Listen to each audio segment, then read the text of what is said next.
Hi friends, welcome back to my channel. నా video చూస్తున్న ప్రతి ఒక్కరికి చాలా చాలా థ్యాంక్స్ అండి.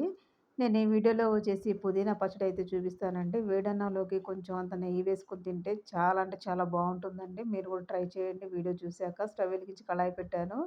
ఒక స్పూనున్నర అయితే ఆయిల్ వేసానండి. చిన్న కట్టంత పుదీనా అయితే తీసుకున్నాను. అది కడిగేసి వేసేసాను.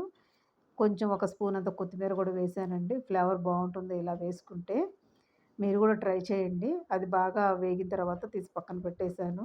అదే కళాయిలో 2 స్పూన్ల ఆయిల్ వేసానండి. ఆయిల్ హీట్ అయిన తర్వాత వచ్చేసి పచ్చిపప్పు వేసానండి ఒక అర స్పూను.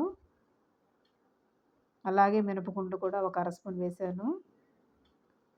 అవి కొంచెం వేగిన తర్వాత జీలకర్ర వేసానండి. ముందు జీలకర్ర వేసామనుకోండి, జీలకర్ర అయితే వేగుతుంది కానీ పచ్చిపప్పు వేగడానికి టైం తీసుకుంటుంది కాబట్టి నేను అలా అయితే వేస్తాను. అవి వేగిన తర్వాత పక్కకు తీసేసానండి. కొంచెం నూనె మిగిలి ఉంది. దానిలోనే నేను 4-5 వరకు పచ్చిమిరపకాయలు తీసుకున్నానండి. మీకు కొంచెం కారం ఇంకా కొంచెం కావాలనుకుంటే గనుక ఒకటి అలా కలగదైతే వేసుకోవచ్చు. ఒక పెద్ద సైజ్ అంత టమాటా అయితే తీసుకున్నానండి. ముక్కలు కట్ చేసి వేసేసాను.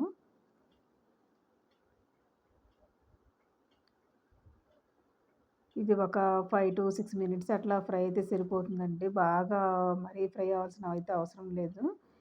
కొంచెం ఒక 3 రెబ్బల వరకు అట్లా చింతపండయితే సరిపోతుంది. ఎక్కువ అవసరం లేదు. ఎందుకంటే మనం తీసుకుంది తక్కువ కాబట్టి క్వాంటిటీ అనేది. చూడండి బాగా ఫ్రై అయ్యాయి కదా!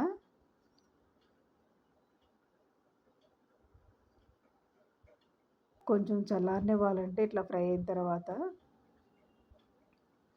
నేను మిక్సీ జార్‌లోకి పుదీనా ఒకటి వేయించింది, అట్లానే మినపగుండ్లు వేయించాం గదండీ! అంతవరకు ముందు గ్రైండ్ చేస్తున్నాను. ఎందుకంటే టమాటాలు వేస్తే కొంచెం పలుకు పలుకుగా ఉంటుందనమాట. అందుకని ముందు ఇది వేసుకొని తర్వాత టమాటా ముక్కలైతే వేస్తున్నాను.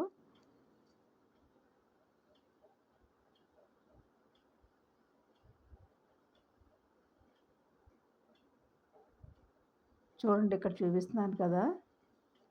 దీనిలో కొంచెం వెల్లుల్లి రెబ్బలు, అట్లానే కొంచెం సరిపడా ఉప్పు వేసేసుకొని మిక్సీ పడదామండి.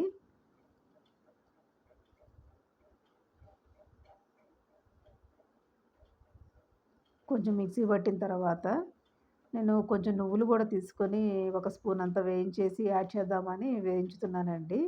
ఫ్లేవర్ బాగుంటుందనమాట ఈ చట్నీలోకి నువ్వులనేది. ఒక స్పూనుకి మించి ఎక్కువైతే అవసరం లేదండి. ఇంతవరకు పొడి చేసేసేద్దాము. ఆ నువ్వుల పౌడర్ వచ్చేసి యాడ్ చేస్తున్నానండి.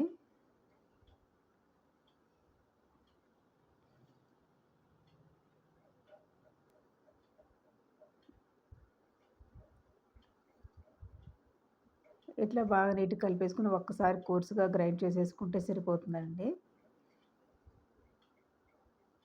మొత్తం ఇట్లా కలిపేసి ఒక బౌల్‌లోకి ట్రాన్స్‌ఫర్ చేసేద్దామండి ఇప్పుడు. చూడండి చూపిస్తున్నాను. ఇప్పుడు పోపు పెడదామండి. స్టవ్ వెలిగించాను. అదే కళాయిలో వచ్చేసి కొంచెం అంత ఆయిల్ అయితే వేశానండి. మినపప్పు, పచ్చిపప్పు, మినపగుండ్లు, ఎండుమిర్చి ఒకటి తుంచి అయితే వేశాను. కొంచెం అంత వేగిన తర్వాత ఆవాలు, జీలకర్ర కూడా వేస్తున్నానండి.